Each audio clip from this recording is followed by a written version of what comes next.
I do not want anger to be the thing that stops you from having the best life you can possibly have. Welcome, family, to the Bacon Bitz podcast, where we desire for you to take the bits of information and immediately apply them to your life for success. The ground rules for our podcast is that it will always be encouraging, uplifting, and informative. The areas of life that we will be talking about on the Bacon Bitz podcast is dealing with having a balanced life. I need to hear you say it. Say it out loud. Say valuable. Information applied equals success. And what we are going to be talking about today is the stuff that is under anger. All of us at one time or another are going to get angry. That's just a given in life. That is life. And also to understand that anger is a normal, natural emotion. So there's nothing wrong with anger in and of itself.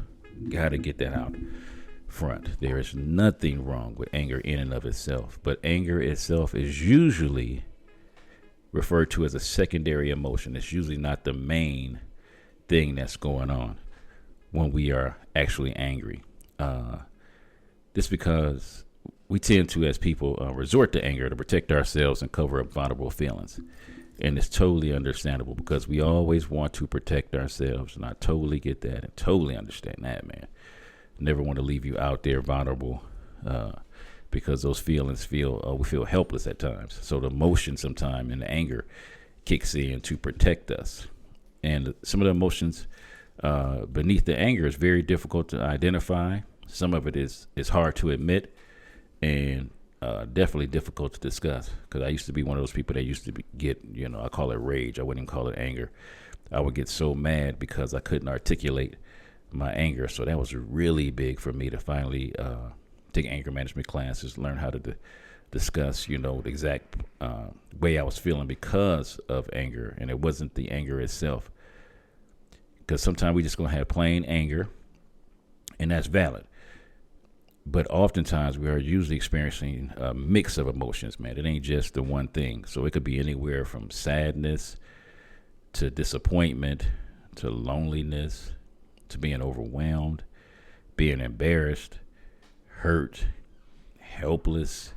We in pain, we frustrated, insecure, hungry. We even title it that even now, hangry, because we hungry and it's making us angry. We got grief that we haven't dealt with. Anxiety, is a huge topic in our day and time in this era that we live in now. Stress can make you feel a whole lot of anger. We feel threatened, which is definitely a way you want to get angry. You tired, man. When we tired, we don't make good decisions, so that makes us irritable, and then we get angry in that aspect. There's a lot of contempt or guilt. Jealousy, seeing somebody achieve something that you want to achieve, or seeing your spouse talking to somebody and it's not that they talking to somebody and anything is going on. It's just usually our insecurity, which is making us scared, which is bringing on shame, which entail causes us to get angry. So angry has a lot of stuff underneath it. So anger is usually just the surface. Anger is usually just the top of the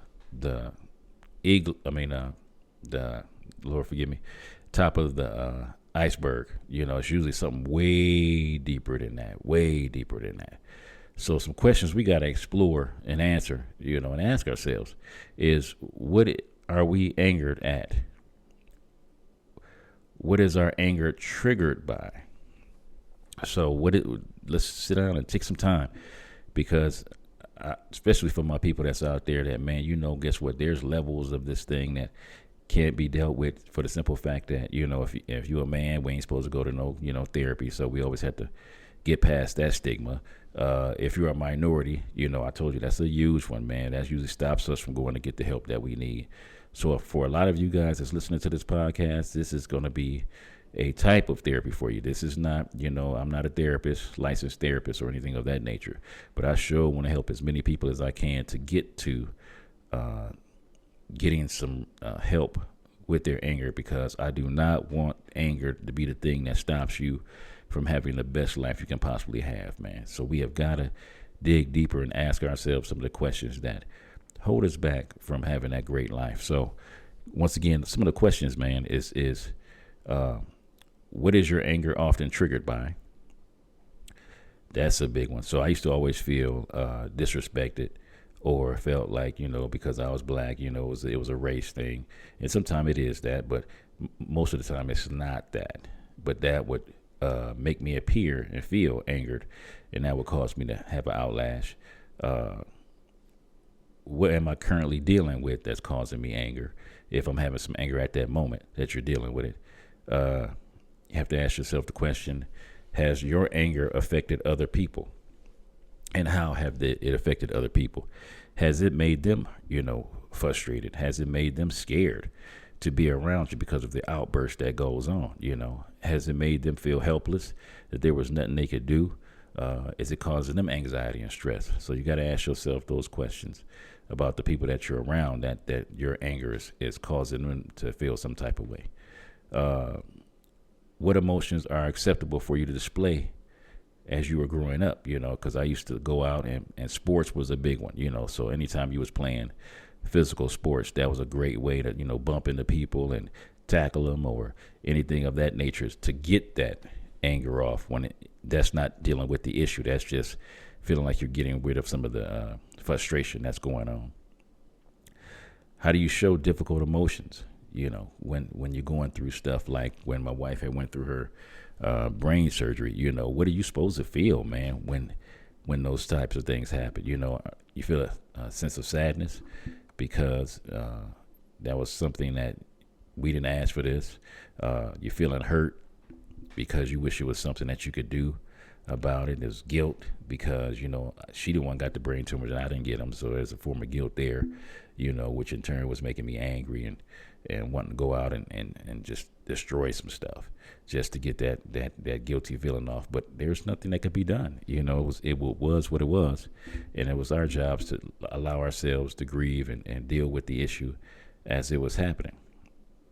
Can you think of a time you expressed anger in order to conceal another emotion you were feeling? So, you knew you was sad or you was in pain or you frustrated, but you use anger as a weapon or something to use in order to conceal another feeling. And that usually happens, like I said, most of the time. It's usually never the anger. There's a such thing as righteous anger, us getting, mad at things that shouldn't be going on in life. But 90% of the time, it's usually because of some other feeling that's triggering the anger.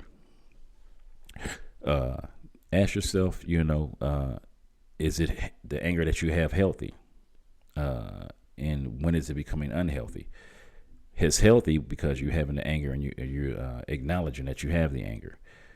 When does it become unhealthy is when we express it in ways that is not formidable to what needs to be done to solve the very issue that was making us angry in the first place. And I want you to ask yourself the question, do you know of anyone who that manages their anger well? And what do they do?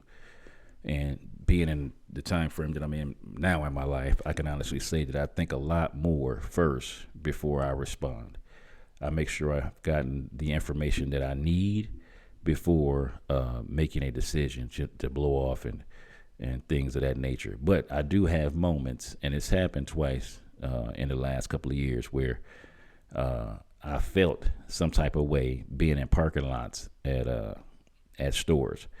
And it was something that, I noticed that it was certain people when I would see them, and it was not a judgment call, but it was just seeing people acting out of character, and that would get my blood boiling. So I had to catch myself and make sure that, Lord, I do not want nothing ugly to happen. So I had to talk to myself through the situation as it was happening. And I was talking to myself out loud when it was happening, just to make sure that I didn't take it to somewhere where it didn't need to be at. How could exploring emotions beneath the surface help you deal with the anger? So part of when you ask yourself, and tell yourself and acknowledge that you're angry, what are the other emotions beneath that we talked about that is really the issue and not just the issue itself? So what are some coping skills that you can use when you get angry. Not a matter of if you get angry, when you get angry. Part of those coping skills is identifying and avoiding triggers if possible. So if you know a certain people that's in your life that you know cause you to get angry, if there's certain places that you go that causes you to get angry, or certain situations that you have to deal with that cause you anger, a great thing to do is acknowledge that and say, you know what, I don't need to be in this environment anymore, because every time I'm here, it brings on some feelings that I do not like feeling. So identify that. Talk through the emotions with somebody that you love. That's a big one, man, because I'm a firm believer that sometimes some of the anger that we have is like a pressure cooker. We're just holding it in, and we don't have anybody to articulate it with. And once that happens, we end up usually exploding and going off on people and situations that didn't need to have us going off on, because we didn't express the emotions that we were dealing with. For those of you that want to do some serious work on your anger, I would ask you to track who, what, when, where, and the hows of what makes you angry. Who, what, when, and where makes you angry. Have to acknowledge that, have to do some research on that, have to do some studying of yourself in order to understand what that thing is that's making you angry, man. So do your homework, family. Please do your homework. Another way to understand anger is to notice how anger shows up in your body. So the thing with me is I used to have a tear come down my face, which was an indication that, I'm about to get to the point where I can't even turn this thing around. So anytime I would feel the tear come down my face, that would mean either me or somebody that I love would have to get me out of the situation, because it was about to get ugly. Another way anger shows up for me is the saliva in my mouth actually changes taste. That's a big one for me. So I would tell you, take some time to figure out what in your body is changing with the anger that you're expressing. So notice how your body is changing when you are angry. Always great coping mechanisms are exercise. I'm a firm believer that when we exercise, we're releasing stuff that's in our bodies that we didn't even know was there. I think it's a great one. Walk away, get out the situation. Great coping mechanism. So you can be all the punks and all the other names they can call you. Don't even sweat that. Just walk away from the situation, because you'll be a better person for that. And then there's also times where you can just listen to music. I used to listen to angry music sometimes to get me through, but most of the time that wasn't good for me. So it was always some soothing, calm, some jazz, or some nice, smooth R&B, or some gospel to get me through my situations, because it would just get crazy. But what I want you to do is, as you listen to this podcast about anger and what's the things that's underneath the anger, I really want you to do your homework, because I really want this year right here to be your best year ever. And part of this being your best year is you have got to do your homework to get to the very thing that you are wanting to get to in this life. And that requires you to do some studying of you. We done studying in all these other areas of our lives, but I want us to this year truly do some soul searching and do some studying on ourselves. This is your boy John Bacon. I love you guys. God bless. All right, what's up, family? It's your boy John Bacon from the Bacon Bitz podcast. Thank you so much for your support, likes, and ratings. Please don't just listen, but rate me, follow me, and subscribe. This is an amazing way to offer free support. My beautiful queen and I have some books that we have written for your growth. So the first book we have is a workbook. Actually, it's called Healthy Relationships, and this is a workbook through the lens of faith. Because what makes a relationship healthy or unhealthy? So this workbook is designed, it's a 12-week, it's a biblically grounded course, and every week has a few different principles. So if some of our principles, some of our topics that we're covering are respect, cultivating security. And this is not just between a husband and wife. This is between parents, between siblings, between friends, between your bosses, employers. So it's really important, and everyone deserves a healthy relationship. And also we have The Balanced Life by John Bacon. It covers how to be prosperous in your finances, relationships, your health, your mind, and your spirit. And we also have The Unraveling, a creative healing journal, pinings, poems, prayers, and ponderings of my precarious life. I've had a testimony of, I've had 2 brain tumors and 2 brain surgeries, and I'm super grateful, but I'm still grieving the process of healing.